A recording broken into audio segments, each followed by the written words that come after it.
ஆபத்து ஆபத்து, நம்ம காட்டில் ஒரு மூலையில் காட்டு தீ பற்றி எரியுது அப்படின்னு உச்சி மரத்தில் இந்த குரங்கு கத்துச்சிங்க.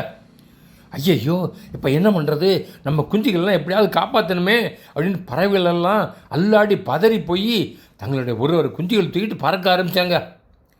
நில்லுங்க, இந்த குஞ்சுகளை தூக்கிட்டு எங்கே போய் வைக்க போகிறீங்க? மற்ற குஞ்சுகளையும் காப்பாற்ற வேணாமா? பதஷ்டப்படாமல் கொஞ்சம் அமைதியாக யோசிங்க அப்படின்னு சொல்லிச்சிங்க குருவி. அப்போ மைனா சொல்லிச்சு, நம்ம எல்லோரும் யானைகிட்ட போய் ஹெல்ப் கேட்போம்னு. எல்லோரும் யானைகிட்ட போய் ஹெல்ப் கேட்டாங்கங்க. ஐயோ, டோன்ட் வரி, நான் பார்த்துக்கிறேன்னு சொன்ன யானை எல்லா யானைகளும் ஒன்றா கூட்டிடுச்சிங்க. பக்கத்து குளத்தில் இருந்த தண்ணீரை உறிஞ்சி எல்லா யானைகளும் தீ மேலே சரன்னு பீச்சு அடித்தாங்கங்க. தீ அணைஞ்சு போச்சு. அப்பாடா தப்பிச்சோம்னு ஹேப்பியான பறவைகளெல்லாம் யானைக்கு நன்றி சொன்னாங்கங்க. ஆமாங்க, எதிர்பாராத கஷ்டம் நஷ்டம் வந்தால் பதறக்கூடாதுங்க.